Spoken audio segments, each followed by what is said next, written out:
আমরা কখনো কল্পনা করিনি যে আজকের এই দিনে এসে আজকের এই শুভক্ষণে এসে আমাদের প্রিয় নেত্রী দেশমাতা যে আপসীন নেত্রী আপসীন মা আমাদের democracy of Bangladesh madam Khaleda Zia যে যাকে হারাতে হবে আমাদের।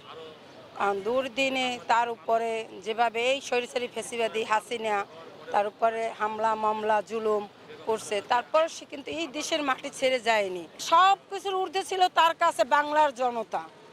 আজকের আমরা যে সাধারণ জনগণ দাঁড়িয়েছি, আমরাই ছিলাম তার ভালোবাসা অনুপ্রেরণা। তার ভালোবাসার কারণে কিন্তু আমরা রাজপথে আমরা সকলে ঐক্যবদ্ধভাবে নেমে এই স্বৈরাচারী ফ্যাসিবাদী হাসিনার পতন ঘটিয়েছি। সে দেখে যেতে পারলো না যে তাকে এই স্লো পয়জন দিয়ে ধীরে ধীরে ধীরে ধীরে তাকে এইভাবে অসুস্থ করে আজকে এক পর্যায়ে মৃত্যুর কোলে ঢেলে দিয়েছে। আজকে সে মৃত্যুবরণ করেছে সকাল 6টায়। কিন্তু আমরা চাই এই দেশে ফ্যাসিবাদ স্বৈরাচারী শেখ হাসিনাকে এনে দ্রুত আইনের আওতায় এনে তার বিচার অবিলম্বে বিচার করা হোক। আমরা আমাদের মাকে হারিয়েছি, আমরা বুঝতেছি যে মা হারানো কি কষ্ট। আজকের ম্যাডাম খালেদা জিয়ার ডাকে সারা বাংলার জনতা কিন্তু একত্রতা ঘোষণা করেই রাজপথে নেমেছিল। আজকের ম্যাডাম খালেদা জিয়া জানি না আমাদের ভারপ্রাপ্ত তারেক রহমান সে কি করে সামাল দিচ্ছে যে তার এক ভাইকে হারিয়েছে।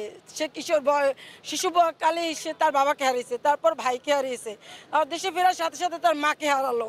সে কি করে সামাল দিয়ে উঠতেছে আমরা কিছু বুঝতে পারি না। আমরাই কি করি, আমি বলি যে হে আল্লাহ, তুমি তারেক রহমান এবং আমাদের জাতীয়তাবাদী পরিবার সকলকে তুমি ধৈর্য ধারণ করার তৌফিক দান করো এবং এই স্বৈরাচারের বিরুদ্ধে আমরা যেন আরও সচেতন হয়ে আন্দোলন গড়ে তুলতে পারি এবং আইনের আওতায় অতি দ্রুত আমরা যেন আনতে পারি যে আমাদের মাকে যে স্লো পয়জন দিয়ে মারা হয়েছে এর বিচার একমাত্র জনগণের সামনে, বিশ্বের সামনে তার ফাঁসিতে ঝুলিয়ে তার হত্যার নির্দেশ দেওয়া হোক।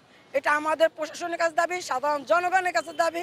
যেহেতু আমাদের মাকে আমরা হারিয়েছি, আল্লাহ পাক তাকে জান্নাতবাসী করুক, জান্নাতের উচ্চ মাকরুবা দান করুক। ম্যাডাম খালেদা জিয়ার জন্য আমাদের ভালোবাসা থাকবে। সে চির অমর হয়ে এই বাংলার জনতার 18 কোটি বাংলার জনতার মাঝে সে বেঁচে থাকবে সারা জীবন। এক ইতিহাসের নক্ষত্র হয়ে রবে এই ম্যাডাম খালেদা জিয়া।